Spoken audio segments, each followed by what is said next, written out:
वैसे तो मैंने डाइवर्जेंस एक्सप्लेन करनी थी इस वीडियो में, वो भी आगे मैं करूँगा। लेकिन यहाँ एक चीज़ देखने वाली है, जिसको कहते हैं कि कैसे आप अंडरस्टैंड करते हो मार्केट के आगे मूव की, और क्या वो आम जो ट्रेडर्स होते हैं, रिटेलर्स होते हैं, उनके साथ उनको किस तरह ट्रैप करती है मार्केट, और कब आप ये समझ जाते हो कि ये ट्रैप हो रहा है और किस डायरेक्शन में प्राइस मूव करने वाली है। तो वो इस चीज़ को देख के जो यहाँ से ड्रॉप करते इस तरह ऊपर गई है ना, इसकी स्टडी क्या है ये, मैं सोच अभी ये देख रहा था तो इसमें एक चीज़ नज़र आई कि किस तरह मार्केट ने ट्रैप किया इनको। तो होता क्या है, प्राइस इस तरह करते करते नीचे आती है, फिर प्राइस खैर यहाँ से ऊपर गई है, इधर नीचे आई है, और यहाँ तक जब आई है तो यहाँ भी यहाँ भी ज़ाहिर बात है, लोग इस तरह अपना जोन बना के बैठे हुए थे। जिस तरह आप एक दफ़ा कहीं से प्राइस इस तरह बाउंस करके जाती है ना, तो लोग हमेशा ये कर लेते हैं, उसको एक सपोर्ट बना लेते हैं। ठीक है, सपोर्ट से प्राइस इस तरह ऊपर गई है, अब दूसरी दफ़ा प्राइस इधर आई है, इधर से प्राइस ऊपर गई है, लोग यहाँ इसमें भी बायर्स आए हैं, यहाँ से भी बायर्स आए थे, अब इसमें भी बायर्स आए हैं, तो एक और सपोर्ट बन जाती है इधर इधर से। ठीक है कि जी यहाँ से भी होता क्या है कि प्राइस किस तरह इन दोनों को ट्रैप करती है, जो यहाँ बायर्स होते हैं इनको एकदम यहाँ होता क्या है कि यहाँ से ऊपर जाके बनता तो ये था कि अगर इसमें इस मूव में कोई स्ट्रेंथ होती तो ये एटलीस्ट अपनी रेजिस्टेंस तक जाता। ठीक है, यहाँ रेजिस्टेंस तक जाता, लेकिन वो नहीं गया। इसका मतलब कि इसमें इतनी पावर नहीं थी इस पूरे मूव में। तो हुआ क्या, सेलर्स एक्टिव हुए, उन्होंने इसको भी स्टॉप हिट किया, स्टॉप आउट किया। जो यहाँ सपोर्ट लेके बैठे थे, जो यहाँ से समझ रहे थे कि यहाँ से अब अगली दफ़ा बाउंस होगी प्राइस, वो पहले नीचे गई, इसको भी इन लोगों को भी स्टॉप आउट किया जो यहाँ से ऑर्डर लगा के बैठे थे, और यहाँ से जो ऑर्डर लगा के बैठे थे बड़ी क्वांटिटी में, उनको भी सारों को स्टॉप आउट करके फिर ऊपर गई। बट स्टिल उसने अपने पिछले हाई से लोअर हाई बनाया और नीचे जानी शुरू हो गई। ठीक है, और इसका मतलब ये कि इसमें भी इतनी कोई पावर नहीं थी इस पूरे मूव में। तो यहाँ से इस तरह करके प्राइस एक तरह का ट्रेंड लाइन अगर हम लगाएं तो थोड़ी सी इस किस्म की एक ट्रेंड लाइन बन गई प्राइस की। तो अ, उसके बाद क्या हुआ कि अब लोग दोबारा एक्सपेक्ट कर रहे थे, क्योंकि अब उन्होंने अपनी इस तरह रिटेल जो आम ट्रेडर्स होते हैं वो इस तरह ही लाइंस वगैरह लगाते हैं, उन्होंने ट्रेंड लाइन लगाई, अब प्राइस यहाँ आई वापस। ठीक है, अपने इस ये विक होती है, इसको हमेशा प्राइस फिल करती है इस तरह करते करते। तो फिर क्या हुआ, अब यहाँ से भी ही क्या कहते हैं, it's a bit funny game, जब आप इस तरह एक रिटेलर की तरह सोच के लाइंस वगैरह लगाते हो ना, तो आपको समझ आ जाती है कि अच्छा फिर अब प्राइस ने यहाँ जो सारे अब इस लाइन पे भी लोगों ने शॉर्ट करना, तो उसको भी प्राइस ने इस तरह स्टॉप आउट लोगों को किया है जो यहाँ सेल ऑर्डर लगा के बैठे थे, बिकॉज दे वर थिंकिंग कि प्राइस यहाँ से अब दोबारा रिजेक्ट कर जाएगी, लेकिन प्राइस यहाँ से ऊपर चली गई। तो मुसलसल लोगों के साथ ये प्राइस जो है ना खेल रही होती है। अच्छा, फिर हुआ क्या है कि अब यहाँ तक जो है ना प्राइस ने अब किस यहाँ इधर इधर तक जिनको दाना दिया था प्राइस एक्शन ने, एक अपने जाल में बिठाया था, उनको तो सबको स्टॉप आउट कर दिया। उसके बाद स्टिल प्राइस ने कुछ प्लेयर्स अपने एक्टिव रखे, जो रिटेलर आम बंदे को ना जिस तरह ज़िंदा रखे, वो यहाँ से, क्योंकि अगली दफ़ा लोगों ने सोचा तो इनको इस दफ़ा प्राइस ने नहीं जो है ना किया स्टॉप आउट इससे नीचे इस तरह करके, क्योंकि अल्टीमेटली एक बड़े मूव के लिए प्राइस एक्शन ने जाना होता है, तो थोड़ी देर के लिए इस तरह पाल के रखना होता है, यही टर्म यूज़ कर सकते हैं। तो अ, होता क्या है कि फिर ये एक यहाँ से जब ऊपर जाता है, उसके बाद कंसिस्टेंटली एक जगह से प्राइस एक्शन आप देख रहे होगे, एक जगह से रेजिस्टेंस बन जाती है। इसका मतलब ये कि अभी शुरू में तो बायर्स की एक हिसाब की कुर्बानी दी है प्राइस एक्शन ने, अब इसके बाद इनको सेलर्स की भी तो बारी आनी है ना, जो यहाँ रेजिस्टेंस समझ के बैठे हुए हैं इस जोन को जो रेजिस्टेंस समझ के बैठे हुए हैं, ऊपर भी पाल रहा है ना प्राइस एक्शन, इनको भी पाला है, इसको भी पाल रहा है, इसको भी। ये सारे इधर इस तरह करके बैठे हुए हैं सेलर्स। पहले बायर्स को उसने स्टॉप आउट किया, अब सेलर्स को स्टॉप आउट करना है।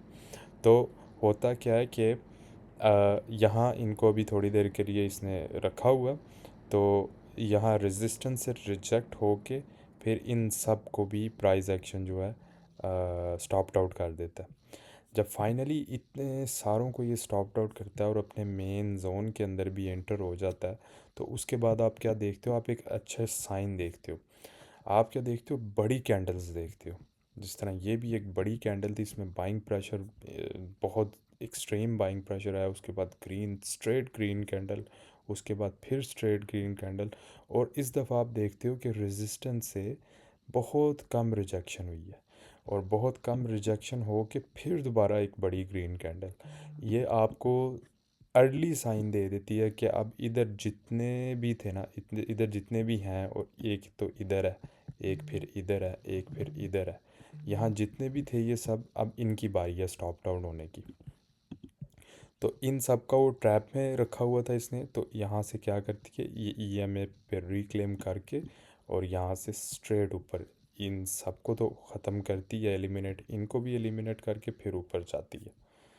तो इस तरह आप जो है ना ब्रेकआउट कैच कर सकते हो। जिस तरह यहाँ से रीक, अगर आप बिलफर्ज यहाँ से कैच नहीं कर पाए कि यहाँ से ऊपर गई है और यहाँ से आप इस तरह कैच नहीं कर पाए, तो आप ब्रेकआउट पे भी आप कर सकते हो, क्योंकि आपको आइडिया है आपके अब फाइनली इस सब को जो है ना इसने स्वीप करके ऊपर चले जाना है प्राइस एक्शन में। और फिर यहाँ से क्या होता है कि यहाँ से फिर ये ऊपर जाता है, फिर ये अपने लोअर हाइज़ बनाना शुरू कर देता है। ये दो हाइज़ को तो आपने देखा, उसके बाद एक फाइनली एक उससे भी लोअर हाइज़ का मतलब कि इसमें इसका मोमेंटम ख़त्म, और यहाँ आप देख रहे हो ऑर्डर ब्लॉक वगैरह सब कुछ। तो ये एक अच्छा साइन होता है फॉर अ शॉर्ट ट्रेड। और इसको आप बड़े टाइम फ्रेम पर देखो, तो क्योंकि प्राइस एक्शन अपनी रेजिस्टेंस, बड़ी रेजिस्टेंस तक तो जा ही नहीं सका, इसका मतलब मोमेंटम नहीं है, तो ये सारा मूव इधर इस तरह नीचे चला जाएगा। अक्सर अक्सर इस तरह होता है कि जब प्राइस एक्शन इस तरह ये डब्ल्यू पैटर्न होता है, ये डब्ल्यू पैटर्न बना के प्राइस एक्शन अगर इधर से रिजेक्ट हो जाए, तो फॉर एग्ज़ाम्पल इधर से रिजेक्ट हो जाए तो नीचे चला जाता है, इधर से इस तरह ऊपर बीच में चला जाए तो इसको कंसिडर करता है कि इधर से रिजेक्शन होती है या नहीं, इधर से ऊपर चला जाए तो ठीक है, इधर से इसको इसको ब्रेक ना कर सके तो फिर ये इधर से इस तरह नीचे चला जाता है। तो इस केस में इधर ये आया नीचे ऊपर, फिर ये अपने इस जोन से इधर आया, थोड़ी देर अपने इधर इसने सपोर्ट दी, लेकिन इधर तक नहीं जा सका इतनी दूसरी रेजिस्टेंस तक, इसलिए सारे ये लिक्विडिटी लेने फिर नीचे चला गया। तो ये है एक स्टडी प्राइस एक्शन की, इससे आइडिया हो जाता है। और उसके बाद ये ट्रेड इधर थी, ये बेसिकली ये सिल्वर है। तो प्राइस एक्शन इस तरह नीचे गया मेन जोन पे, क्योंकि हमें पता है ऑलरेडी, हमें इस चीज़ का आइडिया है कि अब क्योंकि इसने इधर तक तो जा नहीं सका यहाँ से बाउंस करके, तो इसका मतलब मोमेंटम ख़त्म, तो अब अपनी सारा जो नीचे के ऑर्डर्स हैं उनको कलेक्ट करने आएगी प्राइस एक्शन। तो यहाँ आप देखते हो एक मेन जोन जहाँ से पहले भी बाउंस वगैरह हुए थे, तो यहाँ आप इस तरह एक लाइन लगाते हो, क्योंकि आपको मोस्ट लाइकली होता है कि ये लो भी स्टॉप्ड आउट होगा, कि यहाँ भी जो बैठे थे। तो प्राइस एक्शन ने एग्जैक्टली वही किया। एक तो यहाँ ऑर्डर्स थे, यहाँ ये ऑर्डर ब्लॉक देख रहे हो आप लेफ़्ट साइड पे, और प्राइस एक्शन यहाँ से इस तरह आया, सॉरी ये यहाँ से इस तरह करके, क्योंकि यहाँ तक तो जा नहीं सका था, ब्रेक डाउन करके नीचे आया, और यहाँ आपने देखा है फिर रेजिस्टेंस। बीच में आप ना देखो, क्योंकि यू नो दी प्रोसेस, आपको पता है बीच में कोई ख़ास आपको मूव नहीं मिलने वाला, क्योंकि ऊपर से मोमेंटम नहीं है। या तो यहाँ इधर तक चला जाता ना, तो हम देखते कि हाँ आगे हमें बीच में मूव, लेकिन अब यहाँ तक ये जा ही नहीं सका। मेरे कहने का मतलब ये है कि यहाँ से इस तरह आया नीचे, तो ये यहाँ तक जा ही नहीं सका, यहाँ से ही रिजेक्ट होना शुरू हो गया। तो आपको समझ आ जाती है कि ये भी जाएगा, ये भी जाएगा, और ये सब जाने के बाद फिर प्राइस कुछ ना कुछ अपना मोमेंटम दिखाएगी। तो यही हुआ छोटे टाइम फ्रेम पे। फिर इसने डाइवर्जेंस बनाई, डाइवर्जेंस बना के हमें ऑलरेडी एक चीज़ का आइडिया था। इतनी ज़्यादा लाइंस लग गई हैं। हमें ऑलरेडी एक चीज़ का आइडिया था, इसको ज़रा एक दफ़ा डिलीट कर, कि ये एक रेजिस्टेंस है, ठीक है। अब मुसलसल डाइवर्जेंस बना रही है। We are just looking at the price action, we are not taking any trade unless we hit this resistance. अब हम unless we see a higher low, यानी कि ये है कि प्राइस बनाई इस तरह लोअर लोज, इस तरह लोअर लोज बना के फिर प्राइस अपनी इधर इस तरह रेजिस्टेंस को टेस्ट करके फिर आपने यहाँ देखना है कि ये इधर से नीचे जाता है या इधर बीच तक ही आता है। इस लेग, इस मूव के, इस पूरे मूव के बीच तक आता है प्राइस एक्शन। अमूमन इस तरह होता है। और फिर इधर से अगर ये हायर लो बने तो मोस्ट लाइकली अपनी जो है रेजिस्टेंस को ब्रेक कर देता है। और हुआ यही, इसने इधर से ब्रेक कर दिया। थोड़ा सा टाइम लिया इस तरह करके, लेकिन वो भी हायर लोज बना के इसने इस तरह ब्रेक कर दिए। तो इसमें ट्रेड किस तरह बनती है? इसमें ट्रेड इस तरह बनती है कि प्राइस अपनी रेजिस्टेंस को पहले टेस्ट करे और उसके बाद आप देखो कि इस मूव के अंदर डाइवर्जेंस बन रही है। आप एक मेन जोन अपना निकाल लेते हो कि कहाँ, इधर। अब यहाँ ये ऑर्डर ब्लॉक है, ठीक है, और ईएमए की सपोर्ट वगैरह भी है। तो आप यहाँ देखना शुरू कर देते हो।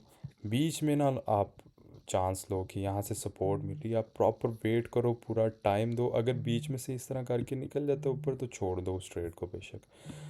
बेसिकली सबसे ज़्यादा चांसेस तभी होते हैं इसमें ट्रेडिंग में सक्सीड करने के कि जब आप देखते रहते हो चार्ट को। आप फ़ौरन से जाके ट्रेड नहीं लेते, आप देखते रहते हो कि करना क्या चाह रही है प्राइस एक्शन। तो आप वेट करते हो कि प्राइस फॉल करे, आपके प्रेडिक्शन के मुताबिक फॉल करे, जहां आपने ग्रीन लाइन लगाई है, क्योंकि यहाँ ये ऑर्डर ब्लॉक है 15 मिनट। ये देखो ना, क्लियर ऑर्डर ब्लॉक है। तो आप वेट करो कि यहाँ तक आई तो ले लेंगे ट्रेड, ना आई यहीं से बीच में से ही रिवर्स कर गई तो छोड़ देंगे। छोड़ने में कोई लॉस नहीं है, लेकिन गलत ट्रेड लेने में आपको लॉस हो जाता है। तो यहाँ तक आई है और आपने छोटे टाइम फ्रेम पर देखा है कि यहाँ डाइवर्जेंस थी, क्योंकि मैंने यहाँ देखा था डाइवर्जेंस बनी थी 1 मिनट पे। तो ये कोई डाइवर्जेंस थी यहाँ, ये डाइवर्जेंस थी। अब ये बहुत ज़्यादा एक टफ़ किस्म की डाइवर्जेंस है, आसान नहीं होता इस तरह की डाइवर्जेंस वगैरह कैच कर लेना। लेकिन स्टिल आपको यहाँ डाइवर्जेंस मिल गई, बेशक यहाँ से ट्रेड ना लो, आपको एक कंफर्मेशन मिल गई कि आप प्राइस फाइनली अपने जो है मूव के ऊपर जाना शुरू कर देगी। क्यों? क्योंकि ये 1 घंटे पर ईएमए से इस तरह ऊपर जा रही थी। तो फिर आप क्या करते हो, आप बेशक यहाँ से थोड़ी बहुत कंफर्मेशन लेके कि 1 घंटे पर अपनी रेजिस्टेंस तक पहुँच गई है हायर लो बना के, तो मोस्ट लाइकली अपनी रेजिस्टेंस को ब्रेक कर देगी। तो फिर आपको जहाँ से भी सपोर्ट वगैरह मिल रही है उसके मुताबिक आप ईएमए की सपोर्ट मिल रही है उसके मुताबिक आप इस तरह ट्रेड लगा देते, जिस तरह कहाँ से मिल रही है।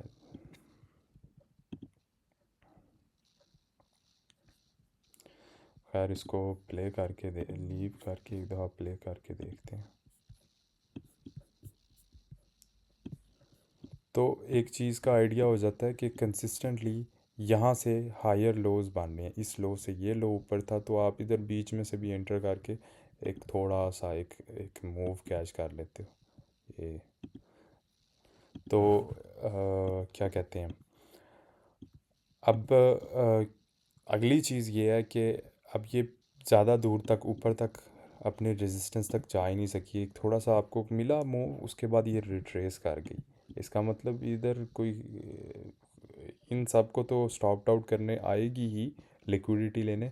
साथ में इस मूव में कोई ख़ास जान नहीं थी कि एक पूरी रेड कैंडल निकली। अच्छा, ये अब निकली है तो इसके बाद क्या गारंटी है कि प्राइस ऊपर जाएगी या नीचे?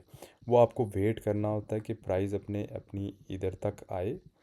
किस तरह समझाएं, जिस तरह ये हाई था ना, ये हायर हाई है, सारे हाई से ऊपर ये हाई है। अगला आपने देखना है कि लोअर हाई बनता है या इधर तक वापस जाती है प्राइस। वही चीज़ कि यहाँ से इस तरह गई, यहाँ इस तरह मोमेंटम है, प्राइस में हायर हाइज़ हैं और हायर लोज़ हैं, पिछले लो से हायर लोज़ हैं, फिर हायर हाई बना, फिर प्राइस इस तरह आई, लेकिन इस दफ़ा यहाँ तक नहीं जा सकी आगे। इस दफ़ा यहीं से ही रिजेक्ट हो गई। इसका मतलब फिर ये अब आहिस्ता आहिस्ता इसने सारों को रिट्रेस करते जाना नीचे। तो यही है इसकी प्रोडिक्शन के आने वाले टाइम में ये शायद इधर से रिवर्स करके थोड़ा सा रिवर्स कर लिए इधर से, फिर इस तरह नीचे जाके फिर अपना एक मूव प्रोड्यूस करे। That's it.